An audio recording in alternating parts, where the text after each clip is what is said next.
നമ്മുടെ നടൻ ജയറാം ഇപ്പോൾ എയറിലാണ്. സംഭവം നിങ്ങൾ പലരും അറിഞ്ഞിട്ടുണ്ടാവും. ജയറാമിനെതിരെ കുറെ ട്രോളുകളൊക്കെ വരുന്നത്. ജയറാമിന്റെ ഏറ്റവും പുതിയ സിനിമ, തമിഴ് സിനിമ ജയറാം എനിക്ക് തോന്നുന്നു ഒരു ബ്രേക്കിന് ശേഷം കുറെ നാളുകൾക്ക് ശേഷം തന്നെയാണ് ജയറാം ഹീറോ ആയിട്ട് ഒരു സിനിമ അഭിനയിക്കുന്നത്. പരിമള ആൻഡ് കോ.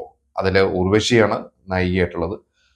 ആ ഒരു സിനിമയുടെ പ്രൊമോഷന്റെ ഭാഗമായിട്ട് ജയറാം അവിടെ ഒരു തമിഴ്നാട്ടിലെ ഒരു ഓൺലൈൻ മീഡിയയ്ക്ക് കൊടുത്ത ഒരു ഇന്റർവ്യൂവിൽ നമ്മുടെ 2020 സിനിമയെക്കുറിച്ച്, ഞാൻ ആ ഇന്റർവ്യൂ ഫുള്ള് കണ്ടില്ല, ആ ഒരു റീല് തന്നെ ഞാനും കണ്ടിട്ടുള്ളൂ. ആ റീലാണ് എല്ലാവരും ഷെയർ ചെയ്തുകൊണ്ടിരിക്കുന്നത്. അതിൽ 2020 സിനിമയെക്കുറിച്ച് പറഞ്ഞപ്പോൾ ജയറാം പറഞ്ഞു, അതിലെ ക്ലൈമാക്സ് സീനിൽ എല്ലാവരും നടന്നു വരുന്നതിൽ ആ സീനിൽ ജയറാം ഇല്ല. അപ്പോൾ ജയറാം അതിന്റെ കാരണം പറഞ്ഞത്, ആ സിനിമയുടെ ക്ലൈമാക്സ് സീൻ ഷൂട്ട് ചെയ്യുന്ന സമയത്ത് എനിക്കന്ന് ദീപാവലിക്ക് വേണ്ടി ചെന്നൈയിലേക്ക് വരണം, കുടുംബത്തോടൊപ്പം ചെലവഴിക്കണം. അപ്പോൾ സംവിധായകനോട് ചോദിച്ചപ്പോൾ സംവിധായകൻ ചോദിച്ചു, നിനക്ക് സിനിമ വേണോ, ഇത് ഷൂട്ട് ചെയ്യണോ, ക്ലൈമാക്സിൽ നീ വേണോ, അതോ ദീപാവലിക്ക് പോകണോ എന്ന് പറഞ്ഞപ്പോൾ ഞാൻ പറഞ്ഞു, എനിക്ക് ദീപാവലിക്ക് പോകണം. അങ്ങനെ ഞാൻ ദീപാവലിക്കാണ് അന്ന് പ്രയോറിറ്റി കൊടുത്തത് എന്ന് പറഞ്ഞു. ഈ ഇന്റർവ്യൂ ഇറങ്ങിയ ശേഷം പലരും ജയറാമിന്റെ കുറച്ച് പഴയ ഒരു ഇന്റർവ്യൂ, നമ്മുടെ കേരളത്തിലുള്ള ഇന്റർവ്യൂ, മലയാളത്തിലെ ഒരു മീഡിയയ്ക്ക് കൊടുത്തൊരു ഇന്റർവ്യൂ കുത്തിപ്പൊക്കി. അതിൽ ജയറാമിന്റെ അടുത്ത് ചോദിക്കുന്നുണ്ട്, ക്ലൈമാക്സ് സീനിൽ ജയറാമേട്ടനില്ല. അന്ന് ജയറാമേട്ടന് ശബരിമലയ്ക്ക് പോകണം എന്ന് പറഞ്ഞതുകൊണ്ട് അബൽ അഭിനയിക്കാതിരുന്നത്, അതിന് പകരം ശബരിമലയ്ക്ക് പോയി, അതാണോ എന്ന് ചോദിച്ചപ്പോൾ ജയറാം പറഞ്ഞു അതെ എന്ന് പറഞ്ഞു. അപ്പൊ ഇത് രണ്ടും കൂടി മിക്സ് ചെയ്തിട്ടാണ് കുറെ ജയറാമിനെതിരെയുള്ള കുറെ ട്രോളുകൾ. പക്ഷെ അത് ചിലതൊക്കെ വളരെ മോശമായിട്ട് രീതിയിലൊക്കെ ജയറാമിനെതിരെ കുറെ കമന്റുകളും നമുക്കറിയാലോ. അത് എപ്പോഴും അങ്ങനെയായിരിക്കും. അത് എപ്പോഴും അത് അതിര് കടക്കുക എന്ന് പറയുന്നത് സോഷ്യൽ മീഡിയയിലെ ഇപ്പോഴത്തെ ഒരു പ്രവണതയാണ്. അത് വളരെ മോശം പ്രവണതയാണെന്ന് നമ്മൾ തന്നെ മുമ്പ് കുറെ ഡിസ്കസ് ചെയ്തിട്ടുണ്ട്.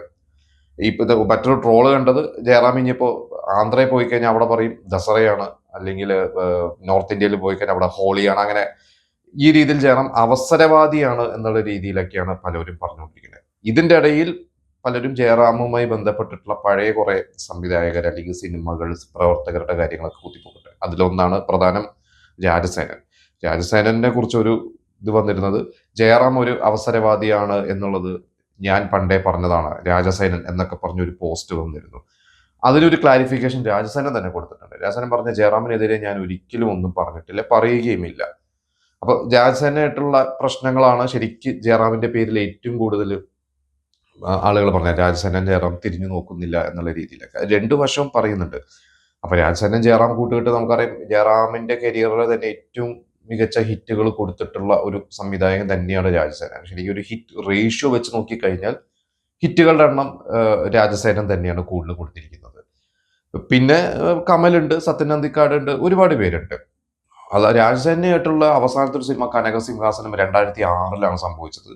അതിനുശേഷം ഏകദേശം 20 വർഷമായി അതിനുശേഷം ഒരു സിനിമ രാജസേനൻ ജയറാമും ചെയ്തിട്ടില്ല. പിന്നെ രാജസേനൻ നായകനായിട്ട് സിനിമകൾ രാജസേനൻ ചെയ്തു, വേറെ ചില താരങ്ങളെ വെച്ചിട്ട് രാജസേനൻ സിനിമകൾ ചെയ്തു. പക്ഷെ അതൊന്നും അങ്ങനെ വലിയ വിജയമൊന്നും ആയില്ല.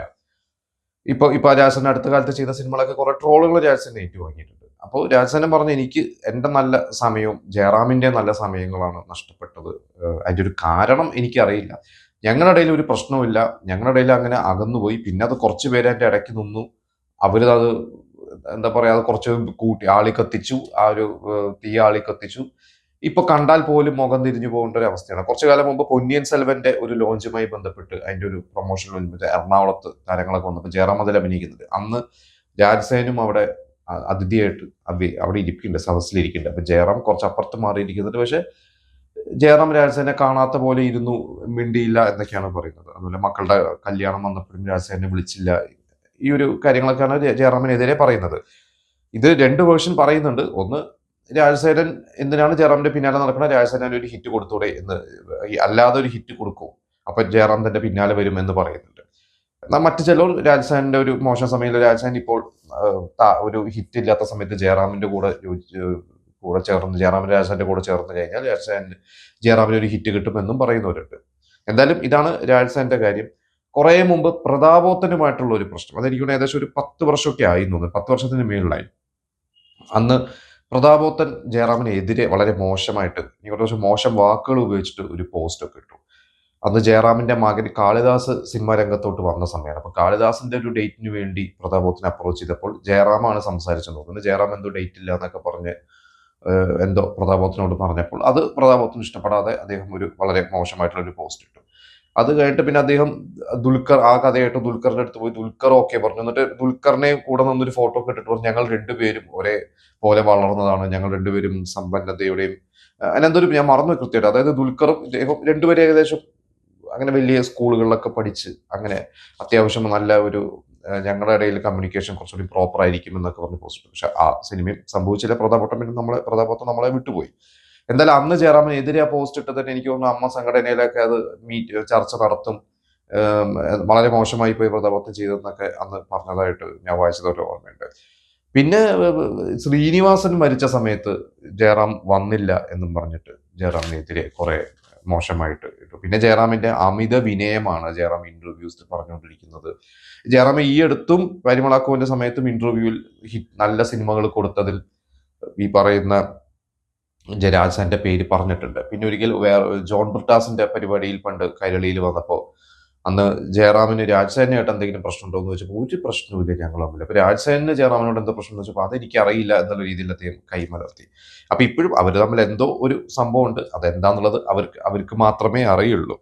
പക്ഷെ ഇപ്പോ ജയറാമിന്റെ ഈ ഒരു അത് ജയറാം തന്നെ ഒരു ഓർമ്മ പെശകായിരിക്കാം, അല്ലെങ്കിൽ എന്തെങ്കിലും ഒരു പക്ഷെ ശബരിമലയ്ക്ക് പോയിട്ട് അങ്ങനെ ചെന്നൈ വീട്ടിൽ പോയതായിരിക്കാം. ഇനി ജയറാം തന്നെ അതിനൊരു ക്ലാരിഫിക്കേഷൻ കൊടുക്കണം നല്ലതായിരിക്കും, അല്ലെങ്കിൽ കൊടുക്കണ്ട, ഇത് ഡിപ്പെൻസ് ആണ് ജയറാമിന്റെ. പക്ഷെ എനിക്ക് തോന്നുന്നു ഇതിപ്പോ നാളെ ഒരു ടോപ്പിക് കിട്ടിയാൽ ആളുകൾ അങ്ങോട്ടേക്ക് മാറും. പക്ഷെ എങ്കിൽ പോലും ഇപ്പോ ജയറാമിനെതിരെ അതൊരു എന്താ പറയാ ബാക്ക് ഫയർ ചെയ്തുകൊണ്ടിരിക്കുന്ന ജയറാമിന്റെ സിനിമേനെ അത് ബാധിക്കുമെന്നൊന്നും ഞാൻ വിശ്വസിക്കുന്നില്ല. ജയറാം ചെയ്ത സിനിമകളെയൊന്നും അത് ബാധിക്കില്ല. സിനിമകൾ നല്ലതാണെങ്കിൽ ആളുകൾ കാണും. അതിപ്പോ ഏത് നടന്റെ സിനിമയിൽ അദ്ദേഹത്തിന്റെ വ്യക്തി ജീവിതവും സിനിമയും തമ്മിലൊന്നും അങ്ങനെ ബാധിക്കുമെന്ന് ഞാൻ വിശ്വസിക്കുന്നില്ല. പിന്നെ ഈ ജയറാം തമിഴ് സിനിമകളും തെലുങ്ക് സിനിമകളും കന്നഡ സിനിമയിലൊക്കെ അഭിനയിക്കുന്നതിനെതിരെ ആണ് ഇപ്പൊ ആളുകൾ ട്രോളുകളായിട്ട് വരുന്നത്. അത് കുറെ കാലമായിട്ടുണ്ട്. പക്ഷെ അതിൽ എനിക്കൊരു എതിരഭിപ്രായമുണ്ട്. ആളുകൾ പറയുന്നത് ഇവിടെ നായകരായിട്ട് ചെയ്യുന്ന ജയറാം എന്തിനാണ് അവിടെ പോയിട്ട് ഈ തേപ്പ് റോളുകൾ, അങ്ങനെ തന്നെ തേപ്പ് റോളുകൾ ചെയ്യുന്നത്, അല്ലെങ്കിൽ വെറുതെ അടി വാങ്ങുന്ന റോളോ അലമ്പ് റോളുകൾ എന്തിന് ചെയ്യുന്നു എന്നുള്ള ഒരു ഡിസ്കഷൻ വരുന്നുണ്ട്. പക്ഷെ ഞാൻ പറയുന്നത് ഇവിടെ ജയറാം അത് ചെയ്ത സിനിമകൾ ഇപ്പോൾ എബ്രഹാം ഓസ്ലർ കഴിഞ്ഞു, അത് കഴിഞ്ഞ് ആശകളായിരം, അത് രണ്ടോണി അടുത്ത കാലത്ത് ജയറാം ചെയ്ത മലയാള സിനിമകൾ. ഇതിൽ ഓസ്ലർ ആയാലും അങ്ങനെ വൻ വിജയമൊന്നുമല്ല, ആശകളായിരം ആണെങ്കിലും വിജയിച്ചില്ല, അതൊരു ആവറേജിൽ ഒതുങ്ങി. പക്ഷെ ജയറാം അവിടെ അഭിനയിക്കുന്ന സിനിമകൾ എടുത്തു നോക്കും, അതിൽ പ്രധാനമായിട്ടും അഭിനയം പണ്ട് മുതലേ ജയറാം നമുക്കറിയാം തമിഴിൽ ജയറാം നായകനായിട്ടാണ് വരുന്നത്. 93-ൽ 94 കാലഘട്ടങ്ങളിലൊക്കെ നായകനായിട്ട് കുറെ സിനിമകൾ ജയറാം ചെയ്തു. അത് കഴിഞ്ഞിട്ടാണ് ജയറാം സപ്പോർട്ടിംഗ് റോളുകൾ അല്ലെങ്കിൽ ഒരു ഈക്വൽ ഇമ്പോർട്ടൻസ്, പ്രത്യേകിച്ച് കമലഹാസന്റെ കൂടെയുള്ള സിനിമകൾ തെന്നാലി പഞ്ചാന്തരം എന്നുള്ള 2 സിനിമ മാത്രം മതി ജയറാമിന്റെ ആ ഒരു റേഞ്ച് അവിടത്തെ പ്രേക്ഷകർ മനസ്സിലാക്കി എടുത്തു എന്നുള്ളതാണ്. അതിൽ തെന്നാലിക്ക് ജയറാമിന് സ്റ്റേറ്റ് അവാർഡ് വരെ അവിടെ കിട്ടിയിട്ടുണ്ടായിരുന്നു. അത് കഴിഞ്ഞ് തമിഴ്നാട്ടിൽ അവർക്ക് ഓഡിയൻസിന് ജയറാമിനോട് വളരെ റെസ്പെക്റ്റ് ആണ്. ഇന്ന് സിനിമ ചെയ്യുന്ന യുവ സംവിധായകർ ജയറാമിന്റെ സിനിമകൾ കണ്ടു വളർന്നവരെ, അവരൊക്കെ തെന്നാലിയൊക്കെ സ്കൂളിലോ കോളേജിലോ പഠിക്കുമ്പോൾ കണ്ടു വളർന്ന കുട്ടികളാണ് ഇന്നത്തെ ഒരു യുവ സംവിധായകർ. അവർക്ക് ജയറാമിനെ വളരെ ആരാധനയോടുകൂടി തന്നെയാണ് അവർ ജയറാമിനെ കണ്ടുകൊണ്ടിരിക്കുന്നത്.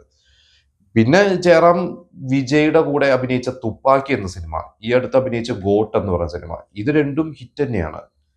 എന്തൊക്കെ ഇവിടെ പറഞ്ഞു കഴിഞ്ഞാലും ജയറാം അവിടെ ചെയ്യുന്ന സിനിമകൾ, മറ്റു താരങ്ങളുടെ സിനിമകൾ എടുക്കാം. അപ്പൊ സൂര്യയുടെ കൂടെ റെട്രോ എന്ന സിനിമ, ആ റെട്രോന്റെ പ്രൊമോഷൻ സമയത്താണ് ജയറാമിന്റെ അടുത്ത് ചോദിച്ചത് നിങ്ങൾ എന്തുകൊണ്ട് അന്യഭാഷയിൽ പോയിട്ട് പടങ്ങൾ ചെയ്യുന്നു എന്ന് എൻ്റെ അടുത്ത് ചോദിക്കുന്ന ചോദ്യത്തിന് എനിക്ക് പറയാനുള്ളത് അവർ തരുന്ന ഒരു റെസ്പെക്റ്റ് ഉണ്ട്. മലയാളത്തിൽ നിന്ന് വരുന്ന ഒരു നടന്ന രീതിയിൽ അവർ തന്നെ റെസ്പെക്റ്റ് ഉണ്ട്, അത് മലയാളികൾക്ക് കിട്ടുന്ന റെസ്പെക്റ്റ് ആണ് എന്ന് ഞാൻ വിശ്വസിക്കുന്നു എന്ന് അദ്ദേഹം പറഞ്ഞു. പിന്നെ ഗെയിം ചേഞ്ചർ എന്ന രാംചരന്റെ പടം, ശങ്കറിന്റെ പടം ചെയ്തു. പിന്നെ അജിത്തിന്റെ കൂടെ അഭിനയിച്ചിട്ടുണ്ട്. ഇപ്പൊ കുറച്ചായി അഭിനയിച്ചിട്ട്, മുമ്പ് പരമശിവവും അങ്ങനെയുള്ള കുറച്ച് സിനിമകളൊക്കെയാണ് ചെയ്തത്. അതിന് തമിഴില് സരോജ സിനിമയിൽ വില്ലനായിട്ട് അന്ന് ചെയ്തിട്ട് ജയറാമിന് നല്ല കയ്യടി കിട്ടിയിട്ടുണ്ടായിരുന്നു. പിന്നെ ഇപ്പൊ തെലുങ്ക് എടുക്കൂ, തെലുങ്കിൽ മഹേഷ് ബാബുവിന്റെ ഗുണ്ടൂർക്കാരൻ സിനിമ ചെയ്തു. അല്ലു അർജുന്റെ കൂടെ അങ്ങ് വൈകുണ്ഠപുരു എന്ന് പറഞ്ഞ സിനിമയിൽ അല്ലു അർജുന്റെ അച്ഛനായിട്ട് ചെയ്തു. അവിടെ നിന്നാണ് ജയറാമിന് വലിയൊരു ബ്രേക്ക് തെലുങ്കിൽ കിട്ടിയത്. പിന്നീട് രവി തേജ, അത് കഴിഞ്ഞിട്ട് ശിവരാജ് കുമാർ, പിന്നെ നമ്മുടെ കാന്താര സിനിമ ഋഷഭ് ഷെട്ടി, ഇത്രയും പല പല താരങ്ങളുടെ കൂടെ പല പല പാൻ ഇന്ത്യൻ സിനിമകൾ ജയറാം അഭിനയിച്ചു. അതിന് റീച്ചും കിട്ടുന്നുണ്ട്, ജയറാമിന് അതിനുള്ള പൈസയും കിട്ടുന്നുണ്ട്. തമാശ രൂപേണ കാളിദാസ് വരെ പറഞ്ഞു കൂടുതൽ പൈസ കിട്ടുമെന്ന് പറഞ്ഞപ്പോൾ അത് മാത്രമല്ല കണ്ണ എന്ന് ജയറാം പറഞ്ഞ ഒരു റീല് നിങ്ങൾ പലരും കണ്ടിട്ടുണ്ട്. അപ്പൊ ജയറാമിൻ്റെതായ ഒരു എന്താ പറയുക, അദ്ദേഹത്തിന്റെ ഒരു പേഴ്സണൽ ചോയ്സ് ആണ്. ഇവിടെ അദ്ദേഹത്തിന് ഇപ്പോൾ ഹീറോ ആയിട്ട് ആശകളായാലും ചെയ്തു, അതിന്റെ ഒരു ഡബിളോ ആയിരിക്കും അവിടെ പരാജയപ്പെട്ട സിനിമയ്ക്ക് കിട്ടുന്ന ഒരു റീച്ച് എന്ന് പറയുന്നത്. ഇവിടെ ഒരു 30 കോടി രൂപ കളക്ട് ചെയ്യുന്നുണ്ടെങ്കിൽ അവിടെ പരാജയപ്പെട്ട സിനിമ ചിലപ്പോൾ 200 കോടി കളക്ട് ചെയ്യുന്നുണ്ടോ, വലിയ ബഡ്ജറ്റ് സിനിമയായിരിക്കും. ഇപ്പൊ ഗെയിം ചേഞ്ചർ എന്ന് പറയുന്ന ഒരു സിനിമയിൽ റോൾ എന്തോ ആയിക്കോട്ടെ, ആ സിനിമ അന്ന് വേൾഡ് വൈഡ് റിലീസായിരുന്നു. അല്ലെങ്കിൽ മഹേഷ് ബാബുവിന്റെ സിനിമ കാന്താര, ഇതൊക്കെ വേൾഡ് വൈഡ് റിലീസാണ്. ഒരു മലയാള സിനിമ വേൾഡ് വൈഡിൽ എത്ര റിലീസ് ചെയ്യുന്നുണ്ട് ഒരു ജയറാമിന്റെ സിനിമ? അല്ലെങ്കിൽ ഒരു കാര്യം ചെയ്യേണ്ടത്, ജയറാം ഇവിടുത്തെ, ഇപ്പൊ അവിടെ മഹേഷ് ബാബു എന്നൊക്കെ പറഞ്ഞ പോലെ ഇവിടുത്തെ ഒരു താരങ്ങൾ, ഇന്നത്തെ ഒരു സൂപ്പർ താരങ്ങൾ, യുവതാരങ്ങളുടെ സിനിമകളിൽ അതുപോലത്തെ ജയറാം റോളുകൾ ചെയ്യണം. അത് പക്ഷെ ജയറാം ചെയ്യുന്നില്ല. ജയറാം ഇവിടെ ഹീറോ ചെയ്യുന്നു, അവിടെ പോയിട്ട് ക്യാരക്ടർ റോളുകളോട്ട് ചെയ്യുന്നു. അതിനോട് എനിക്കും ഒരു യോജിപ്പില്ലായ്മയുണ്ട്. ചെയ്യുമ്പോൾ ജയറാമിന് വേണമെങ്കിൽ രണ്ട് ഭാഷയിലും, മലയാളത്തിലും അങ്ങനെ ചെയ്താൽ എന്തുകൊണ്ട് പൃഥ്വിരാജിന്റെയോ ദുൽഖറിന്റെയോ ഫഹദിന്റെയോ അല്ലെങ്കിൽ നമ്മുടെ യുവതാരം, ഇന്നത്തെ യുവതാരം നസ്ലിന്റെ ഒക്കെ പടത്തിൽ ശക്തമായിട്ടുള്ള റോളൊക്കെ വേണമെങ്കിൽ ജയറാമിന് ചെയ്താൽ ഇവരെയൊക്കെ കവച്ചു വയ്ക്കുന്ന തരത്തിലുള്ള പെർഫോമൻസ് ജയറാമിന് കാഴ്ചവെക്കാൻ സാധിക്കും. അതുകൊണ്ട് രണ്ട് കാര്യമാണ് എനിക്ക് പറയാനുള്ളത്. ജയറാം അന്യഭാഷയിൽ പോയി ചെയ്യുന്നത് ഒരു കുഴപ്പമില്ല, അവിടെ റീച്ച് കിട്ടുന്നുണ്ട്, അവിടെ പൈസ കൂടുതൽ കിട്ടുന്നുണ്ട്. അതുപോലെ തന്നെ ജയറാം ഇവിടെയും ക്യാരക്ടർ റോളുകൾ ചെയ്തു കഴിഞ്ഞാൽ നന്നാവും എന്നുള്ളതാണ് എനിക്ക് പേഴ്സണൽ ഒപ്പീനിയൻ. അപ്പൊ എന്തായാലും പറയുന്ന ജയറാമിന്റെ വ്യക്തിപരമായിട്ടുള്ള കാര്യങ്ങളാണ് ഈ ഇന്റർവ്യൂസിൽ ഓരോന്ന് പറയുന്നതും, അല്ലെങ്കിൽ മറ്റ് സംവിധായകരായിട്ടുള്ള പ്രശ്നങ്ങളൊക്കെ, അതൊക്കെ ജയറാം തന്നെ സ്വയം വിചാരിച്ച് ജയറാം മാറ്റുകയോ അല്ലെങ്കിൽ ക്ലാരിഫിക്കേഷൻ കൊടുക്കുകയോ ഒക്കെ ചെയ്യട്ടെ. പക്ഷെ ഈ അഭിനയത്തിന്റെ സെലക്ഷന്റെ കാര്യങ്ങളിൽ എനിക്ക് തോന്നുന്നു ജയറാം മലയാളത്തിലും കൂടി അത്തരം ക്യാരക്ടർ റോളുകളിൽ സെലക്ട് ചെയ്തതിന് ഒരിക്കലും ജയറാമിന്റെ സ്റ്റാർഡത്തിനൊന്നും അത് ബാധിക്കുന്നത് ഞാൻ വിശ്വസിക്കുന്നില്ല. ഇപ്പോൾ ബിജു മേനോനൊക്കെ ആദ്യം നായകനായിരുന്നു, പിന്നെ ക്യാരക്ടർ റോളുകൾ ചെയ്തു. അത് കഴിഞ്ഞ് ക്യാരക്ടർ റോളുകളിൽ വലിയ ശ്രദ്ധ നേടാതെ പോയ ശേഷം പിന്നീട് ഓർഡിനറി സിനിമയിൽ ശക്തമായ ക്യാരക്ടർ റോൾ ചെയ്തു. ഇത് കഴിഞ്ഞ് വെള്ളിമൂങ്ങയിൽ ഹിറ്റ് കൊടുത്തു, പിന്നെ അനാർക്കലി പോലത്തെ സിനിമയിൽ ക്യാരക്ടർ റോളുകൾ ചെയ്തു. അതുകൊണ്ട് ക്യാരക്ടർ റോളുകൾ ചെയ്തത് ഒരിക്കലും മോശമാണ് എന്ന് ഞാൻ വിശ്വസിക്കുന്നില്ല. ശക്തമായ വില്ലൻ വേഷം ജയറാമിന് വേണമെങ്കിൽ ചെയ്യും. നിങ്ങളൊന്ന് ചിന്തിച്ചു നോക്കും, ഒരു പ്രകാശ് രാജൊക്കെ ഗില്ലിയൊക്കെ ചെയ്ത പോലെ, അല്ലെങ്കിൽ അരവിന്ദ് സ്വാമിയൊക്കെ ഇപ്പോൾ തമിഴ് സിനിമയിലൊക്കെ ചെയ്യുന്ന ചില സിനിമകളൊക്കെ നമ്മൾ കാണുന്നുണ്ട്. അതുപോലെയൊക്കെ ജയറാമിന് ഇവിടെ ചെയ്താൽ ചിലപ്പോൾ തകർക്കാൻ പറ്റുമായിരിക്കും ജയറാമിന്. അപ്പൊ അത്തരത്തിലുള്ള ഒരു മാറ്റങ്ങൾ ജയറാമിന്റെ ഭാഗത്ത് ഉണ്ടാവട്ടെ എന്ന് ഞാൻ പ്രതീക്ഷിക്കുന്നു, ആശംസിക്കുന്നു. നമുക്ക് കാത്തിരുന്ന് കാണാം.